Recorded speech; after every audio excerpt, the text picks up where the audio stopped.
আপনাকে 4টা মূলনীতি ফলো করতে হবে। এক, এমন কোনো পোশাক পরবেন না যে পোশাকটা আটো-সাটো, যেটা পরলে আপনার গায়ের কাঠামো বোঝা যায়। এটা বোরখা হলেও পরা যাবে না। আমি কি বুঝাতে পারছি? ডিজিটাল বোরখা দেখেন নাই? দেখছেন?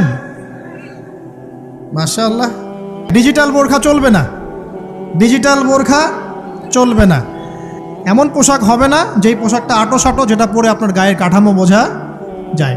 2 নম্বর, এমন পোশাক পরা যাবে না যেই পোশাকটা পরলে বাহির থেকে ভিতরের অঙ্গ দেখা যায়। দেখেছেন? দেখেন নাই? দেখছেন হুজুর? আচ্ছা, আপনারা তো সব দেখেন দেখি।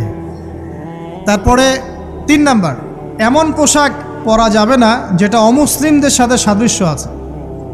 কথা বুঝতে পারছেন? অমুসলিমদের ধর্মীয় বিষয়ের সাথে সাদৃশ্য আছে এমন পোশাক মুসলিম মেয়েদের পরা যাবে না। তো অমুসলিমদের সাথে সাদৃশ্য আছে এমন পোশাক চলবে না।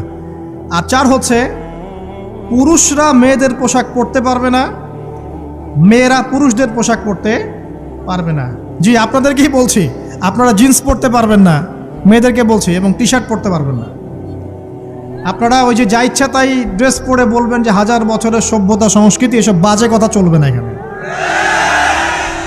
এটা 1000 বছরে কোনোদিনও আমাদের দাদা নানিরা এগুলা কখনো পরে নাই। পড়ছে? আপনার দাদি কখনো এরকম পরছিল শাড়ি? তো এই যে বললো 1000 বছর থেকে পরে আসতেছে নাকি? সুবহানাল্লাহ। তো এখানে বিষয়টা হচ্ছে, পুরুষ মেয়ের পোশাক পরতে পারবে না, মেয়ে পুরুষের পোশাক পরতে পারবে না। আমি খুব সংক্ষিপ্ত করে আপনাকে কোরআন সুন্নাহ থেকে 4টা মূলনীতি বলে দিলাম। এই 4টা মূলনীতি কোরআনেও আছে, হাদিসেও আছে। আসেন, এই যে নারীর অবমাননা, এই বিষয়টা আইয়ামে জাহিলিয়াতে যেমন ছিল, এখন দেখবেন আরও বড় পরিসরে এসেছে। আসে নাই? এই যে ফ্যাশন শো, দেহের প্রদর্শনী, বিভিন্ন ফিল্মস দেখবেন, ফিল্ম ইন্ডাস্ট্রিজে দেখবেন, মিউজিকে দেখবেন, পর্নে দেখবেন, মেয়েদের দেহটাকে নিয়ে ব্যবসা করা হচ্ছে।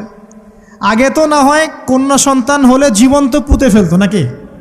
এখন যদি গর্ভের বাচ্চা মেয়ে জানে, অনেকে আগেই মেরে ফেলায়। বোঝেন নাই মনে হয়? অনেকে যদি জানে যে গর্ভে মেয়ে সন্তান আছে, আগেই মেরে ফেলায়।